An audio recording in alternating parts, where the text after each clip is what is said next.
Hello, everyone. My name is Robert Gregory, and I'm the CEO of the Australian Jewish Association. Today, I'm speaking to Louise Elliot, a Hobart councillor with the Nationals.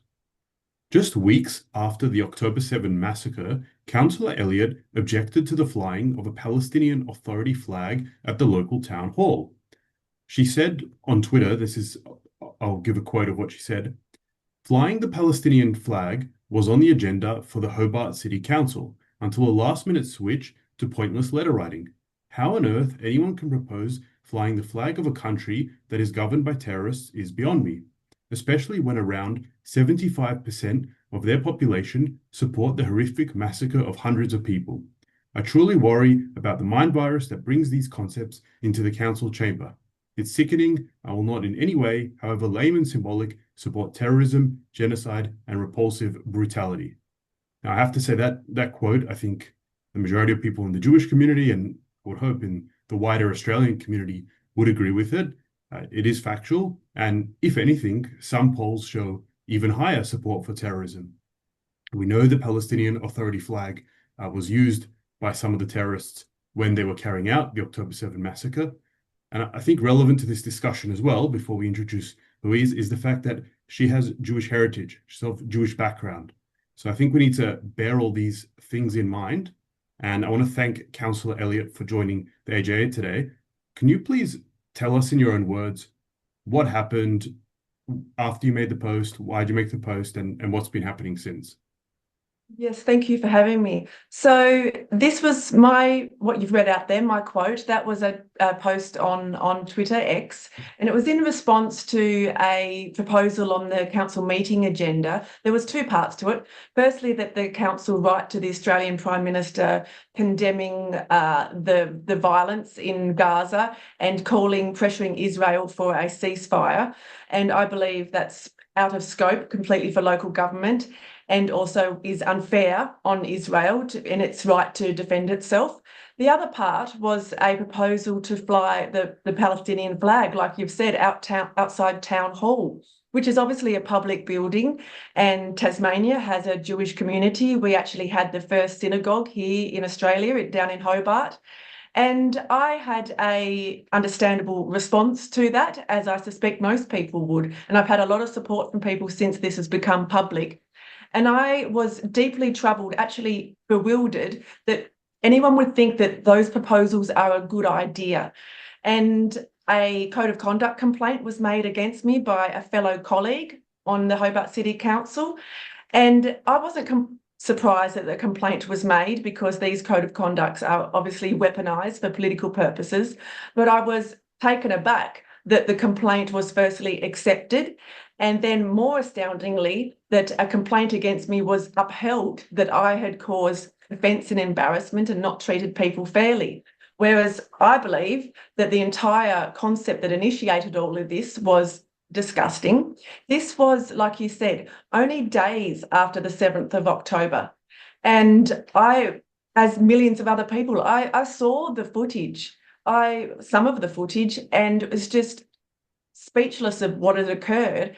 And the concept of flying the flag in Tasmania, when we have Jewish people in the community and everyone else that has the right sensibilities, to think that that was a good idea. And I had done my research. It was informed around like a reputable survey showing that I think at that time it was around 76 or higher percentage of the people in the community supported and believed that the 7th of October was a good idea. I saw the civilians on the footage taking advantage of what had occurred, and I was disgusted. So the panel, which is essentially 3 unelected bureaucrats, decided somehow to stretch their minds to take my phrasing of mind virus literally. My reference to mind virus was to the woke mind virus, which is an idiom, a metaphor for wokeism, for that sort of ideology, that social and political movement that thinks it is trapped in a binary of oppressed and oppressor.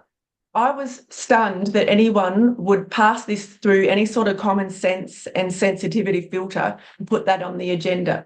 So for my conduct, I have been reprimanded by this panel and ordered to do social media training And this is completely staggering, really, because I firmly believe that I have done nothing wrong, which is why I'm pursuing this matter. I'm pursuing it because it's blatantly unfair and because it is a massive attack on freedom of political communication that should exist.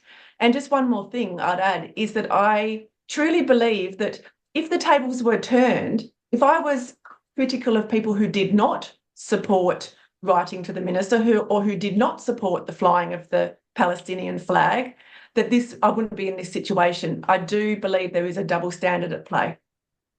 Well, that's quite outrageous what you're saying, because you objected to this and called it inappropriate, flying the Palestinian Authority flag, which I think a lot of people would say it's the job, it's the duty of councillors to represent their communities and express their concerns when something's inappropriate.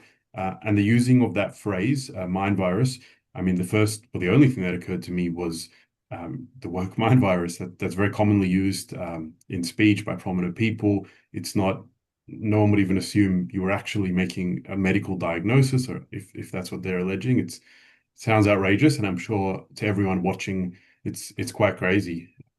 So I'm sorry that you, Absolutely. yeah, I mean, I'm sorry that you've been dragged through all this, and thank you for standing up because it will set a precedent challenging this. So how can people watching, how can they support you? What can they do? Thank you so much. Yes, you're right. Taking it literally is a massive stretch. Just the same as the way people use the phrase sort of greenwashing or culture wars. Culture wars, people aren't rallying up tanks and ammunition and that sort of thing. So, like I said, this is a massive battle for free speech. If elected officials like myself in low tier government can't say what they are represented to do, because a lot of people do support me, then we're in big trouble. So I'm taking this matter to the federal court because it is a constitutional question around the implied freedom of political communication that falls from the Constitution. But I can't do this alone. I've spent significant amount of my own money so far, so I do need to fundraise. I don't like asking for help, but I do know that this is more than a bigger thing than just me.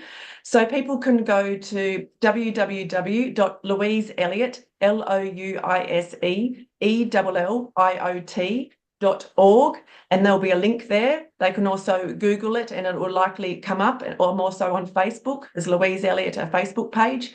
So I really do appreciate any help because this is an absurd situation and we can't just sit back and tolerate this sort of censorship and pressure, especially of voices that are pro-Israel and pro-common sense. Well, I want to thank you, Councillor Elliot, for joining me today. And I think a lot of people are going to support you because while this might be happening in one council, in one place, everyone can see the ramifications that it can have nationally. So I think this is an important battle, and I would urge everyone to listen carefully to what you said and to support you if this is something they're concerned about. So thank you again for joining us. Thank you very much.